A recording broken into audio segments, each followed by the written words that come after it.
नमस्कार, NockingNews.com में आपका स्वागत है। मैं हूं गिरिजेश वशिष्ठ। आज सुबह जब मैंने लाहौर में बम गिराने की खबर सुनी कि उनका एयर डिफेंस सिस्टम जो अवाक्स है, अवाक्स बड़ा पुराना जिया-उल-हक के ज़माने का सिस्टम है और वो एक तरह का 2 बैटरी हैं उनके पास। अवाक्स की बैटरी क्या होती है सब समझेंगे हम।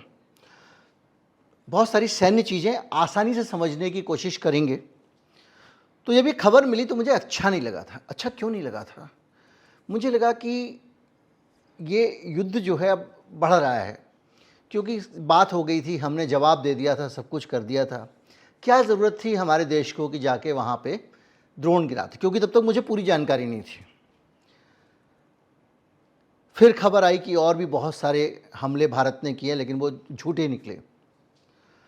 तो ये खबर जब मैंने सुनी तो मुझे ख़राब लगा, और अब ख़राब और भी ज़्यादा लग रहा है, क्योंकि डर ये लग रहा है, अब आप कह सकते हैं कि डरते हो, जी हाँ, कि अब ये ना हो कि ये युद्ध जो है और जिसके आसार ज़्यादा लग रहे हैं बढ़ता जाए और जाहिर बात है ये एक ख़तरनाक स्थिति बनती है इंसानियत के लिए। मैं हमेशा कहता हूँ, आज भी कहूँगा, बॉर्डर के इलाके में जो लोग रहते हैं, जिनको जो ड्रोन्स को उड़ते हुए देख रहे हैं ऊपर, और भारत उनको लगातार गिरा रहा है और रक्षा कर रहा है अपने देश के लोगों की, जब वो देखते हैं तो उनका डर आप समझिए कि आप घर पे बैठे हुए, आपको नहीं पता आपके ऊपर क्या गिर जाएगा, या जो लोग सीमा पे लड़ रहे हैं उनका डर समझिए। लेकिन क्या करें? दिक्कत यह है कि जब पूरी कहानी पता चलती है तो बड़ा अफसोस होता है कि कल का घटनाक्रम हो गया था। पाकिस्तान को ये समझना चाहिए था कि भाई ठीक है, तुमने जो किया, शुरुआत तुमने की, तुमने इस देश को हिंदू मुसलमान में बांटने की कोशिश की, हिंदुस्तान में आग लगाने की कोशिश की, हिंदुस्तान के मुसलमान के साथ भी खेले, क्योंकि जब अगर आप किसी व्यक्तिगत धर्म पूछकर उसकी हत्या करने जैसी बातें करोगे और उसके कारण पूरे देश में लोग जैसे पगलाने लग गए थे, उनके झांसे में आ गए थे, उनके खेल का शिकार हो गए थे और उनका टूल बन गए थे, उनके लिए माहौल बिगाड़ने में लग गए थे, 2 दिन तो ऐसा किया ही। ऐसे में कौन असुरक्षित हुआ था? भारत के मुसलमान असुरक्षित हुए थे। यानी तुमको ना तो कश्मीरियों की चिंता थी, ना मुसलमानों की चिंता थी, तुमको सिर्फ भारत को आपस में लड़ा के खेल करना था। ये मैं नहीं कह रहा हूँ, विक्रम मिस्री जो विदेश मंत्रालय के प्रवक्ता हैं, उन्होंने अपनी प्रेस कॉन्फ्रेंस में साफ साफ कहा, आपने सुन रखा होगा। खैर, उसके बाद में भारत ने आपको तब भी आपके सैनिक ठिकानों पे हमला नहीं किया, नागरिक ठिकानों पे हमला नहीं किया, आतंकवादियों को मार दिया। उसके बावजूद आप आतंकवादियों के साथ दिख रहे हो, सैल्यूट दिखा रहे हो। ये हम अभी आगे समझेंगे कि पाकिस्तान का आतंकवादियों से रिश्ता कैसा है, इसको भी। उसके बाद में भी अगर भारत ने अटैक किया था तो पाकिस्तान को चुपचाप बैठ जाना चाहिए था, और उसके जवाब में उसने जब हमारे नागरिकों को मार दिया, आम लोगों को मार दिया, जम्मू के में पूंछ सेक्टर में, जो कल मैंने आपको बताया था 15 के करीब लोग मार दिए, तब भी पाकिस्तान को चुप बैठना चाहिए था। लेकिन उसने क्या किया? वो चाहता ही नहीं शांति हो। इससे अंदाज़ा लगाइए, जब हथियार बिकते हैं तो फौजी अफसरों की मोटी कमाई होती है। जब हथियार बिकते हैं तो पाकिस्तान के बहुत सारा एक नेटवर्क है जो हथियारों की दलाली पर जीता है, उसके खजाने भरने शुरू हो जाते हैं।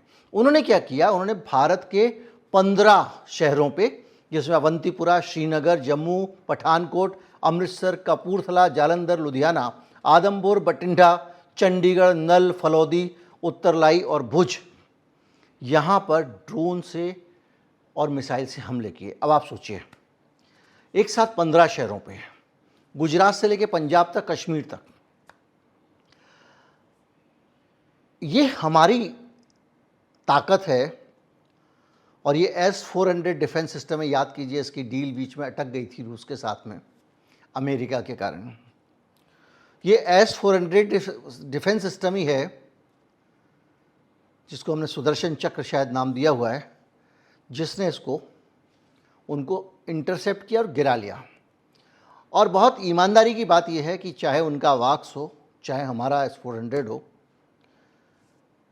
ये जब इतनी नज़दीक से कोई हमला होता है, कई जगहों पर तो 100 किलोमीटर का भी अंतर नहीं है, तो इंटरसेप्ट करने और रिएक्ट करने के लिए टाइम कम बचता है। तो इस बात की गुंजाइश है कि आने वाले समय में चूक जाए। लेकिन अभी हम जो बात कर रहे हैं वो ये कर रहे हैं कि भाई पाकिस्तान को चैन से बैठना चाहिए था।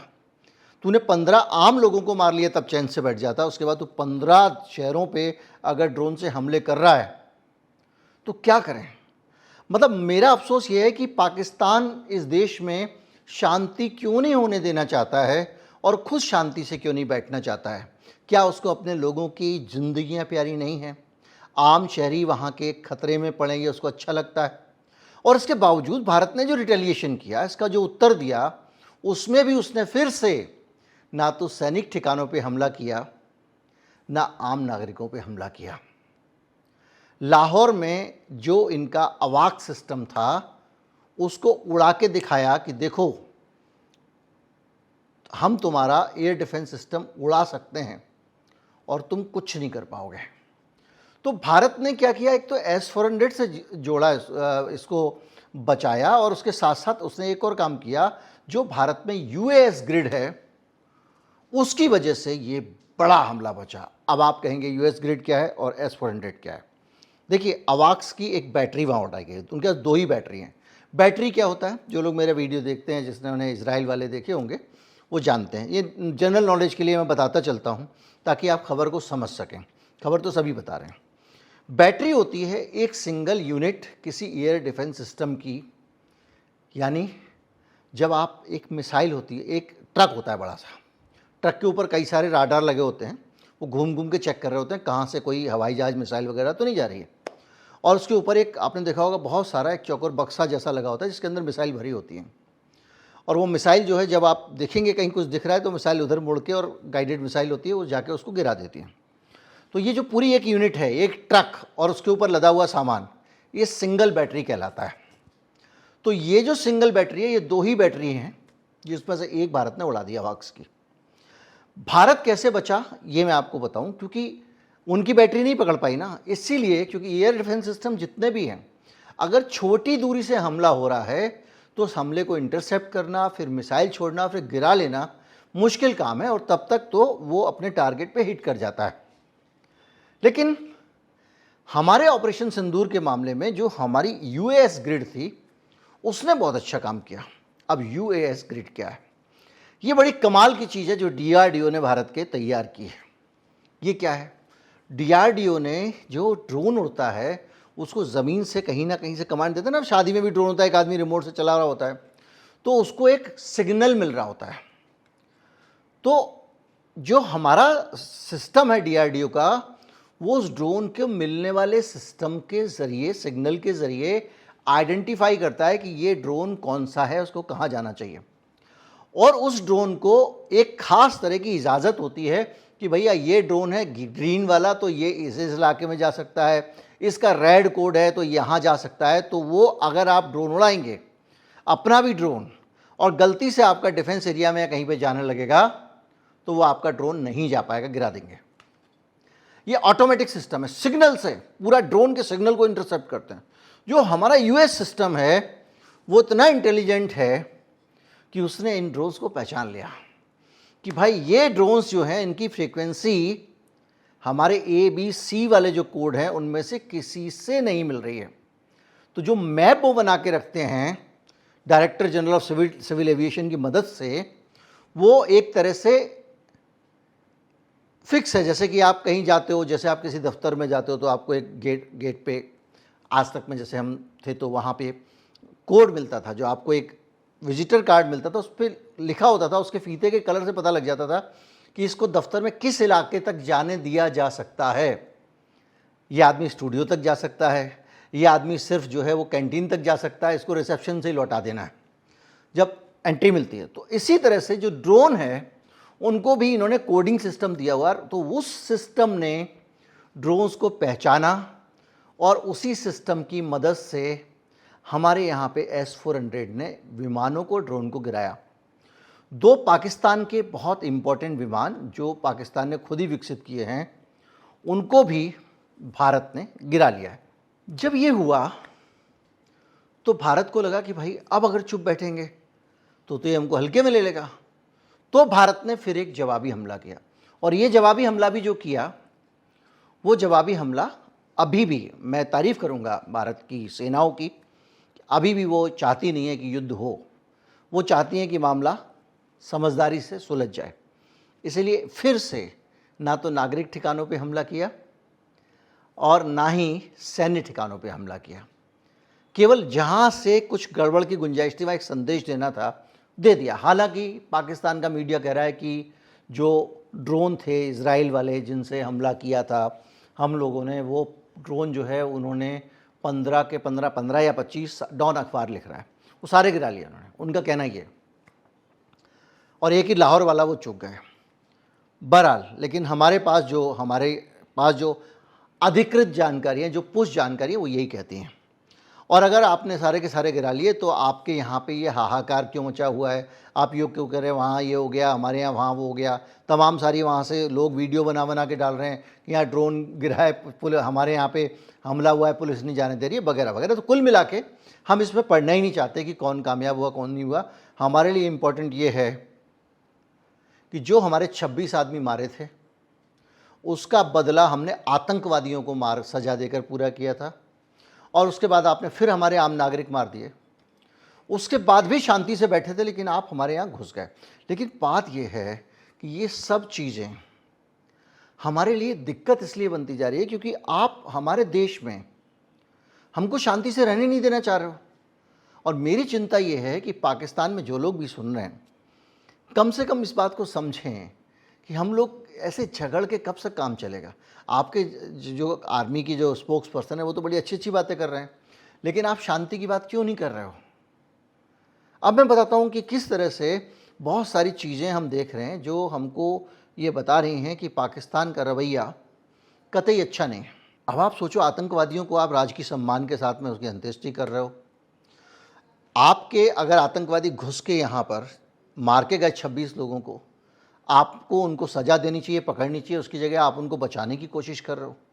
पूरा देश और देश की सेना आतंकवादियों की तरफ से लड़ने को आ रही है और जो आतंकवादी मरा है वहाँ पे फौज के लोग राजकीय सम्मान से सलामी दे के पाकिस्तान का झंडा आतंकवादियों को उड़ा के और वो आप उनका अंतिम संस्कार कर रहे हो।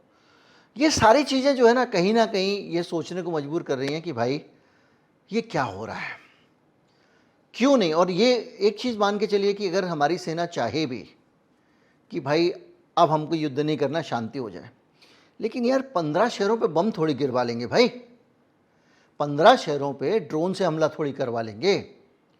और उसके बाद भी तो मतलब जो सिचुएशन है ना, इसमें हो सकता है आपको लग रहा हो कि मैं पाकिस्तान का दोष निकाल रहा हूँ, लेकिन कुल मिला के युद्ध की तरफ धकेला जा रहा है मानवता को युद्ध की तरफ धकेला जा रहा है। और वो ऐसी खतरनाक स्थिति है, एक तो हमारे यहाँ बोड़मपंथी बहुत बड़ी ज़्यादा है, कुछ लोग युद्ध को ही वो कर रहे हैं, सेलिब्रेट कर रहे हैं, उनको लग रहा है फुल एंड फाइनल हो जाना चाहिए, ये हो जाना चाहिए। उनको ऐसा लग रहा है कि ये फुल एंड फाइनल का मतलब ये वो बताइए, इंसानियत में आप जब बॉक्सिंग का मैच होता है ओलंपिक में, आप ये कहते हो कि इस मैच को आप ओलंपिक से बंद करना चाहिए क्योंकि इसमें आदमी एक दूसरे को नुकसान पहुंचाता है, हिंसा होती है। ओलंपिक से बॉक्सिंग को बंद होना चाहिए, वो हिंसक खेल है।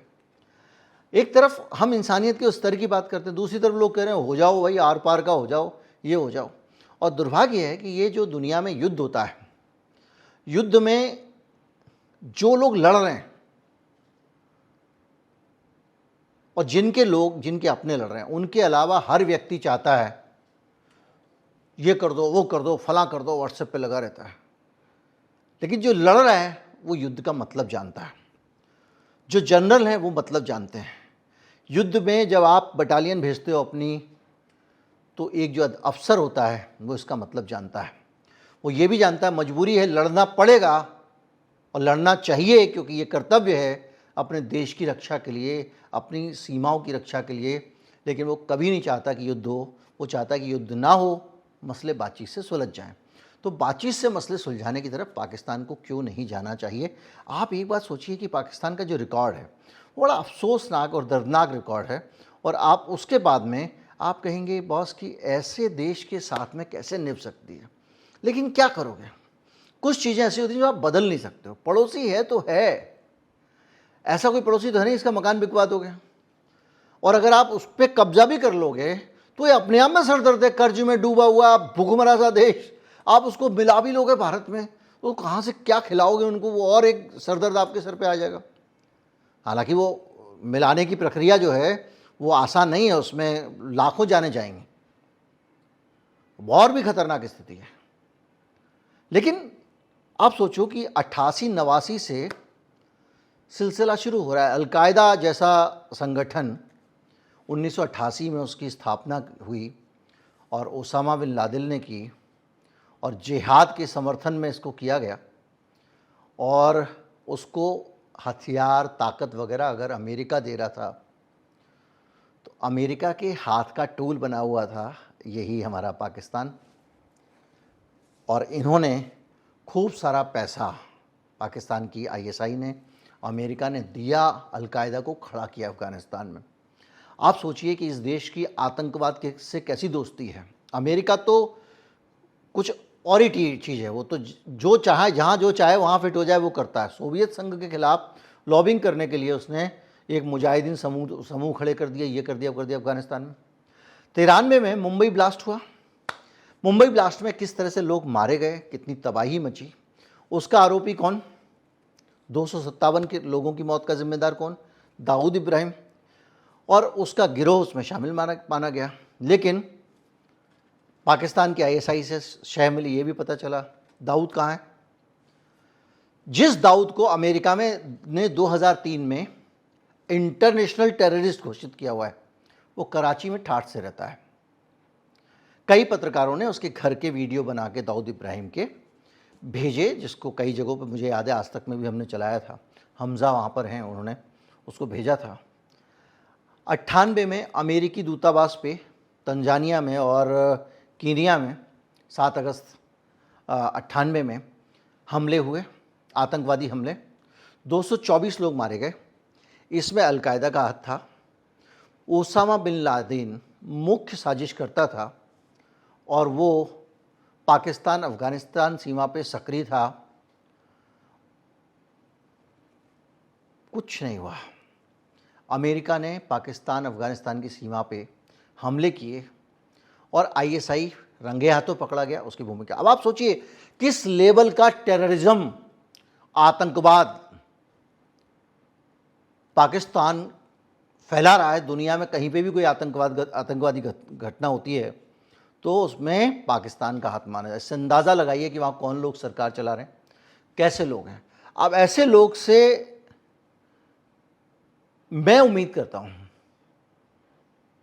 कोई नहीं कर सकता कि भैया शांति रख लो यार, कम से कम तुम किसी के भी हाथ में खेलो, अमेरिका के हाथ में खेलो, आतंकवादियों के हाथ में खेलो, अपने नागरिकों की जो पहले ही परेशान हैं उनके बारे में तो सोच लो।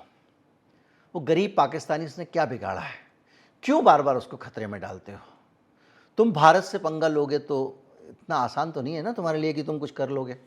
तुमने 15 शहरों पे हमले किए, एक ड्रोन आपका निशाने भेंट नहीं किया, सारे गिर गए ना। तो ऐसे अगर मान लीजिए ये भारत करने लग जाए, क्या तबाही होगी। फिर यहाँ वहाँ रोते फिरोगे, मदद मांगोगे, कोई करेगा नहीं क्योंकि रिकॉर्ड तुम्हारा पता है। आप सोचो कंधार का जो विमान अपहरण हुआ, इंडियन एयरलाइंस की, याद है C814 था, उसको उन्होंने अपहरण कर लिया, कंधार ले गए अफ़गानिस्तान में। हरकतुल मुजाहिदीन के अपहर्ता थे, पाकिस्तान का समर्थन था। वही मसूद अजहर इसमें शामिल था जिनकी रिहाई हुई, डोभाल साहब छोड़ के आए थे, याद कीजिए। जसवंत सिंह अपने विदेश मंत्री थे, और वो मसूद अजहर उन्होंने रिहा कराया, और आज वही मसूद अजहर वहाँ रह रहा है। उसी मसूद अजहर के ठिकानों पे भारत को स्ट्राइक करनी पड़ रही है, और उसी मसूद अजहर के परिवार के लोग मर जाते हैं तो राजकीय सम्मान के साथ, परिवार के लोग और आतंकवादी मर जाते हैं तो राजकीय सम्मान के साथ पाकिस्तान उनका अंतिम संस्कार करता है। इस तरह से, और उनको जेल से छुड़ा के ले जाया गया था, यहाँ से विमान अपहरण कर लिया, लोगों की ज़िंदगी को IC814 में खतरे में डाला, और फिर सरकार मजबूर हुई, उसने जेल से निकाल के इनको छोड़ा। और वो कहाँ है? पाकिस्तान की धरती पे है। संयुक्त राष्ट्र में उसको अंतर्राष्ट्रीय आतंकवादी घोषित करने का कई बार मसला आ चुका है, चीन वीटो कर देता है। किस स्तर पे ये खेल रहा है और किस लेवल का घृणित आतंकवादी देश है पाकिस्तान, इससे अंदाज़ा लगाइए। 2001 में 9/11 हमले, वर्ल्ड ट्रेड सेंटर, वहाँ पर 3,000 लोग मारे गए। याद है 2 बिल्डिंग थी बड़ी बड़ी जिसके अंदर हवाई जहाज घुसा दिया था, 3,000 लोग मारे गए। वही ओसामा बिन लादेन जिसको अमेरिका ने खड़ा किया था रूस के खिलाफ, इसी पाकिस्तान की मदद से उस ओसामा बिन लादेन का उसमें हाल हुआ। अफगानिस्तान पाकिस्तान की सीमा पर छिपा हुआ था और तालिबान की मदद करके आईएसआई ने उसकी मदद की। और याद कीजिए कि 2001 में संसद पे जब हमला होता है भारत की, तो फिर 9 लोग मर जाते हैं और यही जैश ए मोहम्मद और लश्कर ए तैयबा इसमें शामिल पाए जाते हैं। और पाकिस्तान की आईएसआई का सीधे सीधे सबूत मिलते हैं, इसमें हाथ है। आप सोचिए ये वो देश है, क्या करोगे आप, कितना बचा लोगे? और ये अपने आप को ऐसे प्रोजेक्ट करता है कि ये भारत में और दुनिया में जितने मुसलमान रहते हैं उनका ये प्रतिनिधि है। और ये अपनी हरकतों से उन सब लोगों के ऊपर जानबूझ के ऐसा संदेश देता है कि लोग उंगली उठाएं, और उंगली उठाएं और भारत में हिंदू मुसलमान हो तो ये हमारी कमजोरी। इस बार भी यही किया ना इसने, इस बार भी यही किया। हमारे तो भाई लोग शुरू हो गए थे हिंदू मुसलमान करने के लिए। वो तो एक कौम ज़्यादा समझदार है इसलिए मामला बच जाता है दूसरी कौम के मुकाबले। हालांकि दूसरी कौम मत कहिए, क्योंकि भारत में अधिकांश हिंदू समझदार हैं। अधिकांश हिंदू उस लपेटे में नहीं आते हैं। अधिकांश हिंदू मिलजुल के रहना जानते हैं और जब भी ऐसी कोई घटना आती है तो इसको रोकने का काम करते हैं, वरना तो रायता फैल जाए। इस बार तो फैल गया था, अगर लोग नहीं आगे आए तो हमारे आपके जैसे लोग लड़े नहीं होते। खैर 2008 में मुंबई का आतंकवादी हमला, लश्कर ए तैयबा ने हमला किया, अजमल कसाब को जिंदा पकड़ा गया, याद है ना 9/11। और उसके बाद अजमल कसाब को जिंदा पकड़ने के बाद बाकायदा उससे पूछताछ हुई, उसके घर का पता लगा। उनके अपने अखबार ने अजमल कसाब के घर जाके एक्सक्लूसिव स्टिंग ऑपरेशन किया कि हाँ भाई ये आदमी यहीं का रहने वाला था। आईएसआई का हाथ आया, लश्कर आतंकवादी घोषित कर दिया गया उसको। कुछ बिगड़ा? नहीं बिगड़ा। तो पाकिस्तान जो है ना एक अत्यंत टेररिस्ट देश है, खतरनाक देश है। इससे ज़्यादा क्या हो सकता है कि 2011 में एबटाबाद में पाकिस्तान के ओसामा बिन लादेन को अमेरिका की फ़ौजें आके उसके घर से पकड़ती हैं। आप सोचो कि नेवी सील जो अमेरिका के वो जा रहे हैं और पाकिस्तान में एक घर में वो रहता है। वो पाकिस्तान की एक मिलिट्री एकेडमी के पास रहता था, वहाँ से उसको ले जाया गया। और ओसामा को ओबामा ने जब गिरफ्तार किया तो इसे बहुत बड़ी जीत आतंकवाद के खिलाफ बताया गया था। और वो ओसामा पाकिस्तान में रह रहा था, आर्मी के ट्रेनिंग कैंप के पास में। इससे आप अंदाज़ा लगाइए कि पाकिस्तान किस तरह से आतंकवादी घटनाओं को अंजाम देने वाला देश है। पठानकोट में याद कीजिए एयरबेस है, वहाँ पे हमला हुआ 2016 में, 7 मरे, जैश ए मोहम्मद का नाम आया। भारत ने साफ साफ साबित कर दिया कि पाकिस्तान से इनको निर्देश मिल रहे थे, फ़ोन रिकॉर्ड थे, सब कुछ था। कुछ हुआ? नहीं हुआ। पुलवामा, किस तरह से केवल वो लोग बेचारे एक से दूसरी जगह जा रहे थे, विस्फोटकों से भरी हुई कार से उसको उड़ा दिया। इससे जुड़े हुए दूसरे विवादों को इस वक्त याद नहीं करेंगे हम। 2025 का अपना पहलगाम तो है ही। अब आप सोचिए कि इतनी सारी चीज़ें होने के बावजूद ना तो पाकिस्तान आतंकवादी गतिविधियों पे कोई एक्शन लेता है और बल्कि उनको प्रोटेक्ट करता है। तो ये जो देश है, सबसे बड़ी समस्या ये है कि इसके साथ युद्ध करो तो मुसीबत, ना करो तो मुसीबत। अब युद्ध करोगे तो युद्ध करना पड़ेगा, फिर लोग मरेंगे, वहाँ पे भी कुछ मरेंगे। और इस तरह का ये कायराना हमले करता है, सिविलियंस को मार दिया, गुरुद्वारे के ऊपर बम गिरा के वो ग्रंथी को बेचारे को मार दिया। उससे क्या मतलब था? वो बैठ के वहाँ गुरुद्वारों में सेवा ही तो करता था, मार दिया उसको। इस तरह की चीज़ें लगातार करता आ रहा है पाकिस्तान। इसीलिए ये पता चलता है कि ये अच्छा ऐसा नहीं है कि ये केवल मैं घटनाएं बता रहा हूँ, किसी ने आरोप लगाया हो। अलग अलग जगहों पर पाकिस्तान के खुद के लोग कह रहे हैं। रक्षा मंत्री ख्वाजा आसिफ का भी बयान आया अभी कुछ दिन पहले, 4 दिन पहले। उन्होंने कहा कि पाकिस्तान ने 3 दशकों से 30 साल तक कश्मीर में आतंकवाद को समर्थन दिया, जिसमें अमेरिका और ब्रिटेन ने उसको बोला था, और वो एक खतरनाक घटिया आतंकवादी स्टेट, रूस स्टेट बन के रह गया। इसी तरह से संयुक्त राष्ट्र वगैरह वगैरह बहुत सारे लोग बार बार इसको पकड़ते रहे हैं। सोचिए कि 2008 में लश्कर तैयबा, 19 में पुलवामा हमलों के बाद जैश ए मोहम्मद, इन दोनों को संयुक्त राष्ट्र आतंकी घोषित कर चुके, आतंकी संगठन। कुछ किया नहीं किया। इन सारी चीज़ों को आप देखोगे तो आपको लगेगा कि ये क्या हो रहा है।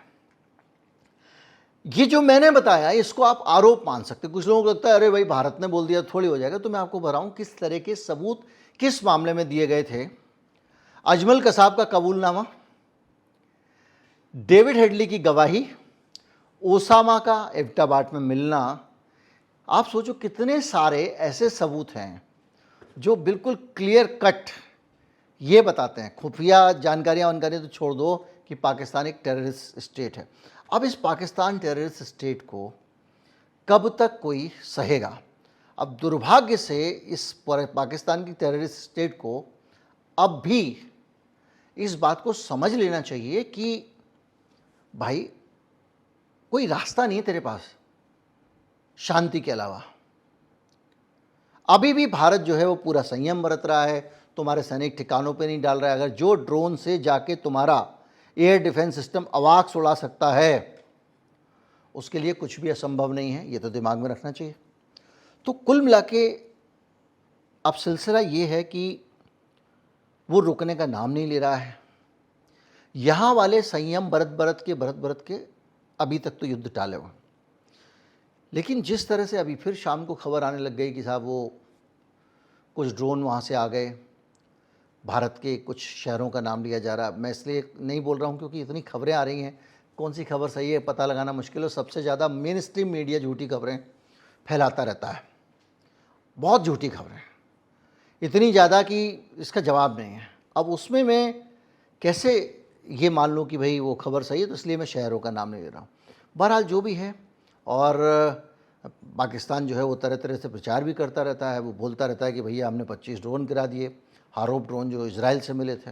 अब बताओ, इसी तरह की बातें वो बोल रहा है। खैर उसकी बातों को मैं यहाँ जिक्र करना नहीं चाहूँगा, लेकिन जो भी है अभी जो सिचुएशन बन रही है उसमें अगर हम आगे का असेसमेंट करें, क्योंकि कल भी हमने जो वीडियो बनाया था, अभी चीज़ें उसी तरह से जो हमारा अनुमान था उसी दिशा में बढ़ रही हैं। लेकिन जो आने वाला दौर दिख रहा है वो ये दिख रहा है कि लगता नहीं है पाकिस्तान मानेगा, लगता नहीं है कि पाकिस्तान कुछ सुधरने वाला है। और ऐसे में ये बड़ी बुरी और ख़तरनाक स्थिति बन रही है जिसमें कि हमारे सर पे युद्ध के बादल मंडरा रहे हैं। हम दुआ करेंगे कि युद्ध ना हो, क्योंकि बात यह है कि जब ऊपर से एक ड्रोन निकलता है, 2 ड्रोन निकलते हैं, 3 निकलते हैं, कुछ तस्वीरें आपने देखी होंगी सोशल मीडिया पे चल रही हैं, हर वक्त दुखी होती है। मैं यहाँ बैठा हुआ हूँ दिल्ली में, मुझे पता है कि दिल्ली की एयर स्पेस में घुसना असंभव है किसी के लिए भी। बहुत अत्यंत हाई स्तर लेवल की सिक्योरिटी है, आंखों से दिखते नहीं हैं, दूरबीन से भी नहीं दिखते हैं, लेकिन हमारे दिल्ली के आसमान के ऊपर लगातार पेट्रोलिंग चल रही है विमानों से, इतने ऊंचाई पे होते हैं वो जो स्थिति है उसमें हम तो सेफ हैं। लेकिन जो व्यक्ति वहाँ पे सीमा पे किसी गांव में पंजाब के, कहीं पे जम्मू के या आपके गुजरात के जो लोग रहते हैं, उनकी रातें कैसी बीत रही होंगी। 71 के युद्ध में मैं बहुत छोटा था, मुझे याद है कि किस तरह से वॉलंटियर्स आवाज़ लगाते थे, लाइट बंद करो, लाइट बंद करो। माताजी मुझे रजाई में घुसा देती थीं, घर की लाइटें बंद कर दी जाती थीं, खिड़की से घर में अगर वो जलाई जाती थी, अगर मोमबत्ती या वो जो पहले एक लैंप होते थे जिन मिट्टी के तेल से जलते थे, अगर वो भी जलाया जाता था या लालटेन भी जलाई जाती थी, तो ये कोशिश होती थी कि उस लालटेन की रोशनी खिड़की से बाहर ना जाए। हमेशा एक आतंक रहता था। उस समय ताजमहल को काले कपड़े से ढक दिया गया था पूरा, कि पाकिस्तानी कहीं उसको तोड़ ना दें, उस पर कुछ बम ना गिरा दें। उस दौर को, वो जो आतंक है उसको हमने बचपन से अनुभव किया है, और आज फिर वो आतंक सिर पे है। लेकिन अगर युद्ध होगा तो ये और बढ़ेगा, और ख़तरनाक परिस्थितियाँ होंगी। इसलिए दुआएं कीजिए, कामना कीजिए, शांति हो, शांति कायम हो, और पाकिस्तान जो है इस बार के बाद से सबक सीख ले, विकास के बारे में सोचे, क्योंकि उसकी दुर्गति के दिन आ गए हैं। भारत आईएमएफ में अर्जी लगाने वाला है, तो जिसके कर्जे पे, जिसकी राहत पे, जिस संस्था की वो जी रहा है, वहाँ पर हमारे डायरेक्टर हैं, वो उस मसले को उठाने वाले हैं, तो वो बंद हो जाएगा उनका, और भूखों मरने की नौबत। अपने देश के लोगों के लिए सोचो। मुनीर साहब, आपकी तो ऐशी अलग है, आपके घर, आपके मकान, आपकी तो बात ही अलग है। आप उतने बड़े बंगले में रह रहे हो जितना कि भारत में कोई महाराजा भी नहीं रहता। लाल किले से बड़ी बड़ी जगहों में तुम रहते हो, लेकिन उस आदमी के बारे में सोचो जिसको 2 वक्त की रोटी मुश्किल है, और उसकी मुश्किलें और बढ़ जाएंगी अभी। शांति चाहिए। नमस्कार, जय हिंद।